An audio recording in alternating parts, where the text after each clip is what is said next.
相信大家都可能聽到咧，最近大埔嗰度發生咗火災嘅，咁就喺雲福苑嗰度啦。咁件事咧都係非常痛心啦，尤其是嗰度可能係有啲我哋相識嘅家庭係咪？有冇人識嘅家庭都係住喺大埔附近嘅，應該都有啦。咁就我哋都可能識到啲受傷，即係受影響嘅家庭啦。咁今日想同大家咧就簡單講翻件事啊，同埋我就想了解翻大家嘅心情啦。咁今次咧雲福苑大火啦，就仲有好多傷亡啦，同埋呢個財物嘅損失嘅。咁我哋嘅消防救援嘅人員已經好努力去救人啦。咁但係呢一度嘅新聞咧，可能都造成大家嘅不安啦、好難過啦，甚至會勾起一啲以往唔開心嘅回憶啦。咁如果你係因為覺得呢件事好沉重啊，瞓得唔好或者係啲掛心，咁其實呢啲反應係正常嘅。係啦，咁如果大家有需要啦，都可以嚟到中心嗰度揾我哋去傾下咁樣嘅。好，咁另一件事啦，咁點解我會有呢個資料俾大家睇到咧？就因為咧近排中心啊，就收到一啲活期會員去反映咧，我哋就有啲人報應係我哋中心嘅職員喎。係啊，就話我係梁姑娘，我想問你啲個人資料喎，或者我係邊一個職員，我依家想問你啲個人資料啊咁嘅樣。咁大家會點樣應對啊？人哋會問你啲個人資料喎，你哋會點㗎？唔理佢係啦，有冇人收過呢啲電話？係啦，我哋呢度就冇啦，但係我哋真係有會員就走過嚟同我哋反映，有人可能講啲好奇怪嘅嘢喎。咁所以咧，其實我哋如果收啲好奇怪嘅電話嘅時候，你就應該千祈唔好講自己個人資料，包括咩啊？身份證啦、你嘅住址啦、銀行資料嗰啲嘢啦。你覺得奇怪嘅時候，就要點樣？即刻收線。如果你覺得懷疑，就打嚟中心親自確認啦。如果係一啲好重要嘅嘢，當然要翻嚟中心去辦理啲手續，尤其是關於你自己個人嘅資料嚇。咁咧，姑娘都喺度咧擺咗一啲中心嘅電話啦。因為中心其實我哋係有內線嘅，可能後面會有啲電話嘅 number 有啲唔同啦。咁大家如果有需要都可以影低佢，確認翻我哋中心嘅電話先至好聽嚇。如果有啲好可以嘅電話就千祈唔好聽嚇。係啦，尤其是我哋睇預留有啲內線啊，大家真係可以放心啲嚇。咁睇成都有2個電話號碼嘅喎，咁啊隔離專業可能少啲用啲啦，咁但係大家都要認住呢個電話號碼啦。好，咁第3樣啦，就係大家可能都知道附近咧都比較熱烈啦，就講緊選舉呢樣嘢啊，就係我哋嚟緊12月7號啦，即係星期日咧，就係我哋2025年立法會換屆選舉啊，咁就呼籲大家啦都可以去投票啦。尤其是我哋呢度咧，主要都係啟業邨同埋啟泰苑嘅會員啦，或者護老者啦。咁如果當日大家有需要嘅話，其實我哋中心係會提供支援嘅服務嘅，即係包括護送一啲有需要嘅長者去到投票站啦，或者係安排一啲長者你哋帶落嚟。咁我哋有個中心嘅看護服務，咁護老者就可以安心去投票啦。係啦，咁大家如果都有需要啦，我哋係可以支援一啲長者去到即係投票站嗰度嘅。咁就時間啦，就係當日嘅8點半去到下晝1點鐘，咁就喺啟業樓嗰度。如果有需要，我哋可以同埋中心嘅職員講翻去，幫我報翻名啦咁嘅樣嘅。咁另一樣就係當護老者啦，去提供一個臨時嘅看護嘅服務啦。咁如果你真係唔方便帶個長者上去喎，咁你哋就可以帶長者落嚟啦。咁然之後我哋就會有中心職員同你哋看護啦，我哋可以安心上去做投票嘅事項啦。咁就履行翻公民嘅責任啦。咁呢個時間少少唔同嘅。咁如果係護老者嘅服務，咁就係下晝2點鐘去到5點鐘啊。我留多一句先，唔好意思嚇。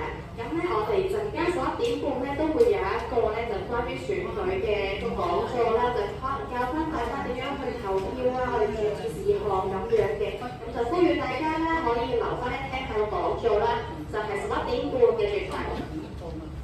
好啦，咁我哋又講埋我哋嘅服務質素標準啦，我哋每一場月會都會講嘅。係係講標準3同標準4啦。咁標準3係講緊乜嘢咧？大家可能見到字比較大，我知講咩啦，就係關於運作同埋活動記錄啊。咁就係確保中心咧可以維持到良好嘅運作啦，同埋活動服務嘅。咁為咗改善運作同埋活動服務記錄咧，我哋係會設立一個機制啦，去記錄翻同埋監察翻成樣嘢，報告翻嘅。咁就將成個統計嘅資料數字啦，去公開翻俾公眾人士同埋服務使用者知道嘅。好，咁啊標準4咯喎，係啦，有關於職責同責任啦。咁我哋所有職級嘅職員嘅職責啦，同埋責任都要清楚咁樣去講翻同解定去説明翻嘅。同埋我哋所有職級嘅員工嘅中心架構圖都可以去睇到啦。咁如果有相關人士嘅變動啦，或者係重要嘅事項，我哋都係會更新一個架構圖嘅。個女仔咁細個。係啦，咁啊嚟緊就係大家好想聽嘅嘢，就係中心嘅活動啦。係啦，第一個咧就係豐衣足食嘅探訪計劃啦，咁就係12月20號星期六嘅下晝2點45分至到4點半啊，咁就係會有義工啦，去到長者屋企去做個探訪啦，同埋送一啲禮物包俾啲長者嘅，係啦，咁啊對象咧就係登記咗呢個計劃嘅中心會員啊。好，第二樣就係善心米啊，咁就12月19號啦，星期五下晝2點半去到4點半嘅，咁就喺石頭G20嗰度啦，我哋係會有派一啲俾有需要嘅長者啦。咁對象就係我哋之前已經係有米證嘅會員嘅，咁大家記得按翻攞米嘅時間去拎翻啲米啊。好，咁另一樣咧就係我哋嘅美髮義剪服務啦，咁可能好多會員都參與過㗎啦。咁就12月20號星期六上晝嘅10點去到12點鐘，咁就喺啟盛樓呢一度會有義工啦，去為一啲長者去剪頭髮啦，係啦，剪翻你，咁就嚟緊我哋聖誕節、新年就可以拎你出去啦。咁就我哋名額係有40個人嘅。咁就如果太多咧，我哋都係要抽籤，同埋決定翻個剪髮時間啦。咁大家就要留意翻個時間啊。好，咁啊呢個3好活動啊，咁啊12月20號星期六下晝嘅3點鐘去到4點鐘，咁就係都喺呢度，咁就係由基金會嘅會員啦，去嚟到中心去分享一啲佛教嘅信息啦，同大家一齊唱下歌咁樣嘅，咁都係40人啊，咁呢個活動都係免費嘅。好，咁啊仲有呢個粵曲班，咁大家好中意嘅粵曲班啊，咁就嚟緊啦，12月18號去到出年2月5號逢星期4啊，下晝1點半去到3點半咧，喺啟盛樓呢一度啦，咁就係我哋一齊去學下粵曲啊，學下唔同嘅唱歌咁樣嘅，咁就名額44個人啦，咁我哋都需要收費200蚊嘅。冇嘢啊，好，咁啊呢個就係阿羅生嘅舞台球班啊，我知大家都好中意玩運動啊，咁大家可能留意下啦，嚟緊1月5號、12號、19、26號逢星期一下晝嘅2點到3點咧，喺啟盛樓呢一度，咁就會教大家點樣玩舞台球啦，學下佢之前嘅歷史啦咁嘅樣嘅，咁啊名額14個人啦，係啦，咁呢個就係4節，咁就要俾40蚊嘅費用啦。好，咁啊呢個銀髮瑜伽班啊，咁就係嚟緊出年嘅1月6號、13、20同27號逢星期二嘅下晝1點到2點咧，喺呢一度都會有瑜伽班啦，係啦，大家可能之前都報過都知道㗎啦。咁就我哋今次名額加咗喎，係就20個人啊，咁就會有就要120蚊啦，咁就係4節嘅費用嚟嘅。好，咁呢個拉筋班啊，咁就係喺出年嘅1月7號、14、21同28號逢星期三下晝3點半到4點半嘅，都係呢一度嚇。咁我哋12個人啦，就係做一啲唔同嘅伸展運動啊，去放鬆肌肉咁樣啦。咁就係40蚊啦，咁啊4節嘅。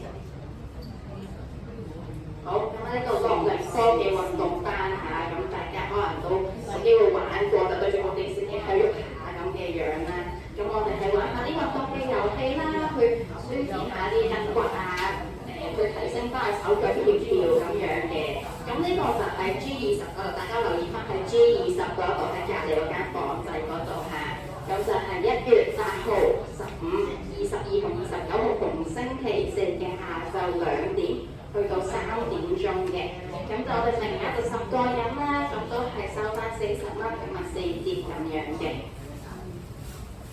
好，咁啊數碼資訊站咁大家都知道㗎啦，我哋後面咧咁就有個資訊站啦，就逢星期一至六咧，上晝嘅8點半去到下晝1點鐘，即係2點去到5點鐘。咁大家咧如果有手機嘅問題，就可以嚟呢度問下啲義工啦，係啦。咁我哋係每30分鐘為1節嘅，每節就2個人可以詢問啦。咁呢個係免費嘅活動嚟嘅，咁大家如果你真係有啲手機上嘅疑難，就可以問啲義工咁樣啦。好，咁呢個有知識手機班可能就比較多嘅資訊啦，咁就分咗幾日咁樣嘅，就唔同主題大家留意翻呢，我哋淨係每個會員每個淨係參加1個主題嘅啫，係啦，大家留意翻1個主題我哋1月5號啦，下晝1點到2點咧，就係 Android 手機嘅基礎功能。咁大家可能都有唔同嘅手機型號啦，咁你可能留意翻自己係邊一種咯喎。咁呢個係講 Android 嘅手機嚇。咁好，1月12號都係同樣時間嘅咧，就係講我哋嘅 Google 啊。咁大家可能平時都去下載程式㗎嘛，佢就係講 Google 系列嗰個點樣去下載啲程式㗎啦，即係商業嘅應用咁樣嘅。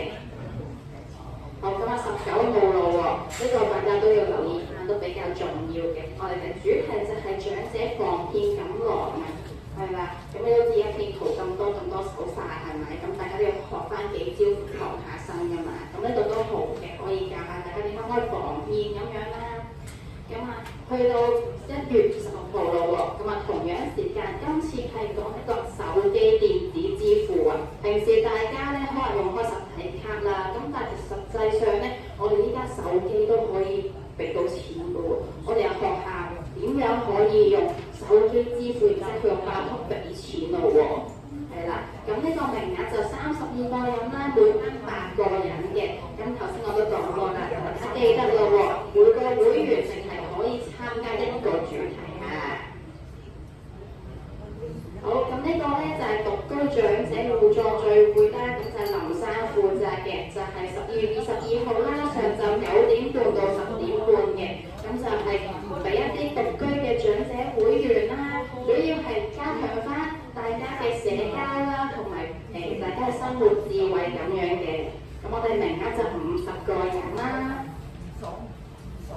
好，咁呢個奇進聚會男士組咁啊周生負責嘅，就12月23號星期二上晝9點半到10點半都喺呢一度侯醫聖樓啦。咁啊大家男士嘅會員咧就嚟參加啦。咁我哋到時可以一齊講下嚟緊啲咩活動可以點樣去即係點樣講咧？大家去傾下嚟緊去邊啲地方做啲咩活動咁樣啦。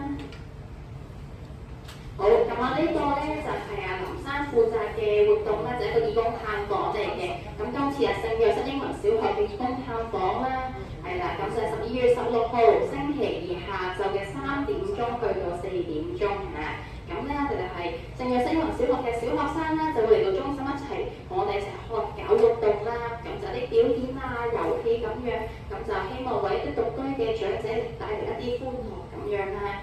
咁大家就開即日去報名參加啦。咁我名額係20個人好，咁呢個咧就係點滴是生命活動啦。咁呢個咧就係嗰邊嘅義工咧會嚟到中心一齊搞活動嘅。咁我哋到時會有啲手工活動嘅遊戲又係同一啲獨居長者一齊去玩啦咁嘅樣嘅。呢個就係25個人嘅名額啦，咁都係免費嘅。好，咁呢個都幾好嘅講座就係營養健腦飲食嘅講座咁我哋12月18號星期四咧，當日10點鐘去到11點鐘咧，就會有註冊營養師啦，去介紹翻健腦飲食嘅貼士同資訊俾大家啦。咁令到大家多啲關於飲食嘅資訊都可以提升翻咁樣樣嘅。咁我哋對象咧就係中心嘅會員同埋護老者嘅會員啦。我哋名額係40個人，都係免費嘅。好，咁啊呢個護老者培訓課程啊，呢個無毒家居清潔用品製作工作坊係啦。咁啊12月23號星期二啊，就上晝10點鐘去到12點鐘，喺隔離 G20房咧就會有香薰治療師教大家點樣去整呢個無毒家用嘅清潔劑啊。咁就係俾護老者會員啦，呢個就係免費活動嚟嘅，名額就10個人啊。咁啊呢個係梁生負責嘅活動啊。好，咁呢個咧就係護老者輕鬆遊從死看生一個墳場嘅導賞團。咁之前有啲會員都可能參加過導賞團啦，咁我哋今次都會搞翻個咁樣嘅。咁啊12月19號星期五下上晝9點15分去到下晝12點半咧，我哋就會去到跑馬地墳場嗰度。咁我哋當日就會有導賞員啦，去帶大家去跑馬地墳場啊，睇到歷史啊，睇名人故事啊，同埋我哋可以反思下咩係死亡，同埋我哋可以探討下乜嘢係生命嘅價值啦。咁我哋又要諗下自己同埋屋企人將來嘅照顧需求，同埋我哋都要諗定一啲生命嘅規劃咁樣嘅。咁我哋今次嘅對象都係護老者嘅會員啦，名額就22個人，就免費嘅活動嚟嘅。咁大家留意翻，因為咧嗰度都比較多樓梯級啊，咁所以我哋參加者都要留意翻自己到底適唔適合行咁多梯級咧。咁如果你哋行略過，覺得自己隻腳都唔係咁好嘅時候，就要三思行啦。好，咁啊呢個就係一個護老者節慶活動嚇，聖誕共聚派對嚇，一齊嚟開 party 啦。咁就12月24號星期三下晝2點，我哋4點鐘咧，咁我哋喺 G20隔離嗰個房仔嗰度啦。咁我哋就可以一齊食下嘢啊，玩下遊戲啊，我哋一齊去傾下偈，去共度呢個聖誕節前夕啊。咁我哋今次對象都係護老者嘅會員啦，名額15個人，咁咧今次就要收翻15蚊嘅費用嘅。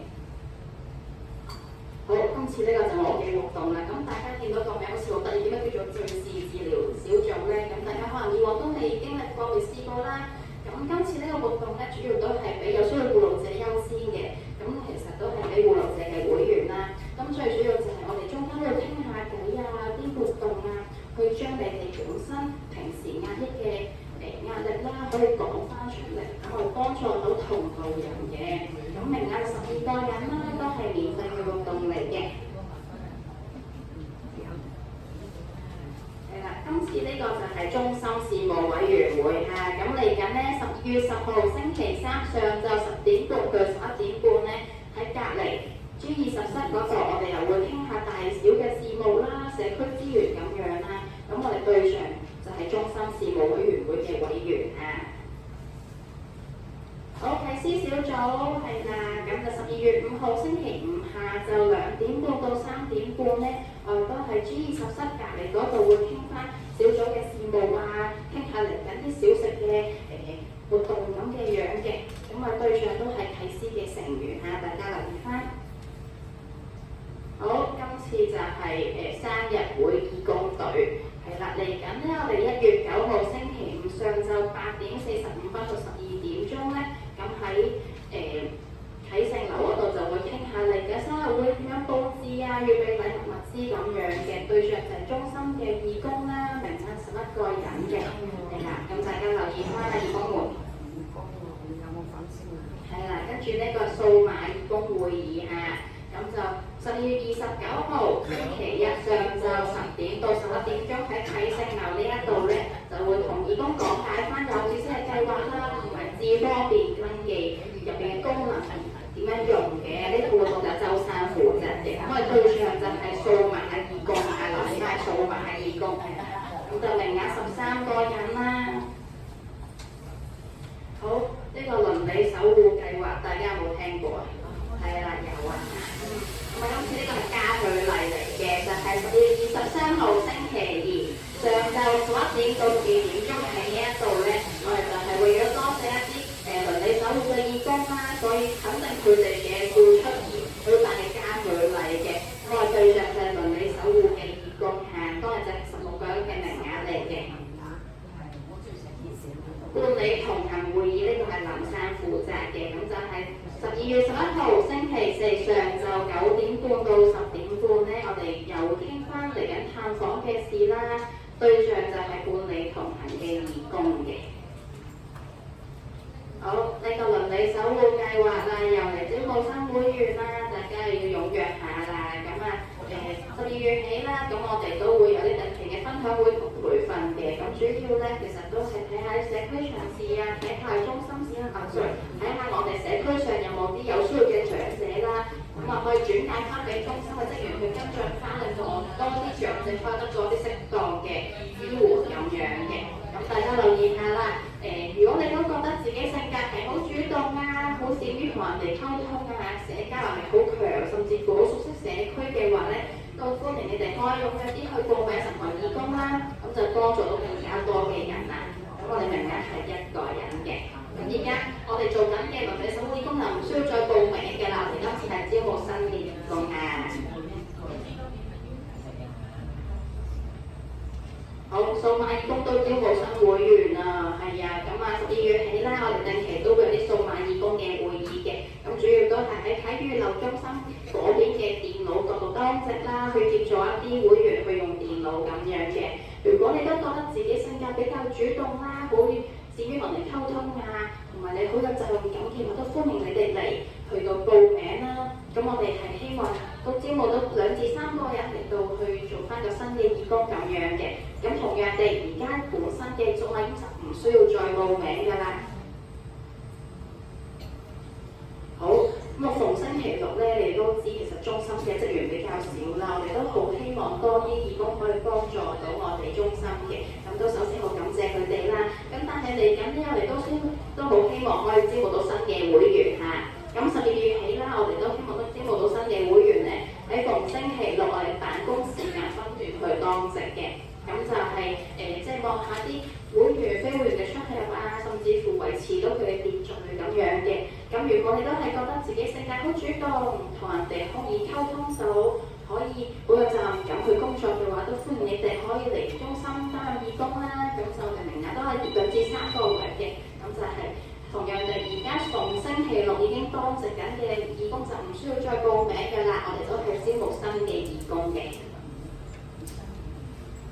好，咁呢個義工嘅活動嚟緊我哋12月24號咧就希望參觀 M+ 博物館啊，係啦。咁當日嘅9點半到12點鐘咧，我哋就會喺啟盛樓嗰度集合同埋解散啦。咁主要都係想透過參觀咧，去增強大家嘅社交互動啦，同埋提升翻義工嘅凝聚力嘅。咁我哋對象就係中心嘅義工嚇，名額就23位，都係免費嘅。呢個活動就係周山負責嘅。好，呢個係啟思小食部啊，我哋每個月都有嘅活動啊。咁12月12號星期五上晝9點20分開始嘛，咁大家多多支持啦。平時啲湯啊、燒賣啊、菜餅都好受歡迎嘅，咁大家就踴躍啲嚟幫襯我哋啦。好，嚟緊生日會啊！咁就1月9號星期五，咁我哋會分2場啦。咁就係第一場就9點半去到10點半嘅，第二場咧就11點鐘去到12點鐘。點解咁奇怪咧？就因為嚟緊啊，我哋企業嘅社區會堂要裝修啊，所以今次咧我哋會嚟翻呢度喺聖樓呢度去舉行啦。咁就為我哋1至3月嘅壽星去一齊慶祝生日啊！咁我哋對象留意翻係1至3月嘅生日嘅會員啦。咁我哋名額係90個人嘅，今次呢個就係要30蚊嘅費用啦。1月9號係分2場，留意翻係2場啊，因為社區會堂裝修啊，所以我哋就會嚟到呢度去為大家去舉辦生日會啦。好，咁呢個就係男士嘅外出活動啦。咁我呢個係參觀紀念抗戰勝利80週年嘅展覽啦。咁男士組嘅會員可能已經知道㗎啦。12月12號星期五上晝9點半去到12點鐘咧，咁我哋就會嚟翻啟盛呢度集合啦，就一齊去到嗰度去參觀紀念抗戰勝利80週年嘅展覽嚇。咁我哋就可以了解下以前嘅歷史咁樣啦。咁對象就係男士嘅會員啊，男士會員要踴躍啲參加啦。咁呢呢個活動就23個人都係免費嘅。好，咁啊輕鬆樂繽紛嚇，咁啊呢個係12月23號星期二下晝2點半到4點鐘，咁就喺隔離 G20室嗰度啦。咁就係吳姑娘啦，會同大家一齊玩下遊戲啊，做下啲手工咁樣嘅。咁就名額14個人，咁我哋費用就係10蚊嘅。好，咁呢個佛教抗人生啊，咁啊出年1月14號星期三上晝10點到11點半咧喺呢一度，咁就有社長啦，同大家去分享下佛教嘅真理啦，同大家分享下呢啲道理點樣應用喺日常生活入邊嘅，咁啊都係中心嘅會員去參與啦，咁就名額40個人都係免費嘅呢個活動。係啦，咁呢個係大家比較都參與到嘅嘢啦。呢、個就係嚟緊2月5號星期四，咁就係上晝11點鐘去到下晝2點半嘅活動嚟嘅呢個團年飯啊。咁希望大家都踴躍報名參與下。咁我哋呢個地方又係同上年一樣，都係去翻百樂金燕國際宴會廳。咁大家可能都知喺邊度啦。如果上年有參加過嘅會員，係啦。咁我哋名額就192個人啦，無論係終身嘅會員定係非會員都可以參與嘅。咁但係費用上面有少少唔同喎，會員就係收240蚊，咁非會員就係300蚊嘅。咁如果大家都需要可能坐旅遊巴咧、復康巴咧，咁就要另外收翻15蚊嘅費用啊。咁同埋你如果報名嘅時候都要講翻自己需唔需要搭呢啲車喎？你係搭旅遊巴就講旅遊巴，你係復康巴就講個復康巴，甚至乎你話我唔搭車我自己過去都冇問題嘅，係啦。咁就係啦，咁同埋咧，我哋今次都係有素食嘅席位啦。咁如果你話我係食素糕喎，咁都可以喺報名嘅時候講翻你係食素咁樣嘅，我哋都會準備翻素食俾大家啦。咁另外就係如果你話我想同自己啲相識嘅朋友仔同座位喎，咁就麻煩你哋請一位得到其他人同意之下寫翻你哋想同席嘅參加者嘅名啦。咁最多就係12個人，好多過呢個，所以我咪安排好位置俾你哋啊。咁如果你哋真係有咁嘅需要，就係要喺抽籤即係登記嘅時候要寫定啦。咁呢個活動就係我同林生負責啦，咁都希望團年飯見到大家啦。係啦，呢個就係我哋嗰個係啦，大家手上月刊都見到嘅一個 poster 啦，係啦，咁啊啲資料都比較齊整，嗰啲有個宴會嘅菜單喺下面俾大家參考咗先。係啦，咁就嚟緊1月6號就係我哋嚟緊嘅月會啦，都係上晝9點鐘嘅。咁第2場10點15分下，第3場就第2日4月7號下晝2點15分去舉行嘅。咁而家開始天氣凍啦，咁大家着多件衫。咁如果大家要登記嘅時候，可以用翻我哋嘅Google Form或者親自去到啟裕樓嗰邊去登記翻咁樣啦。咁同埋陣間記得啦，11點半我有個講座，希望大家都可以踴躍啲參與嚟到聽我嘅講座，係可以立法會嘅。咁大家坐低先，係啦。咁如果你哋需要嘅話，咁就記得過嚟參與嗰個講座啦。咁我哋就呢一邊係啦，呢一邊大廳呢邊嘅朋友仔可以先行離開咗先，港仔嘅大家可以稍等一陣。我要翻去都好嘅。啊！呢年而家要着得過。唉，呢年啊，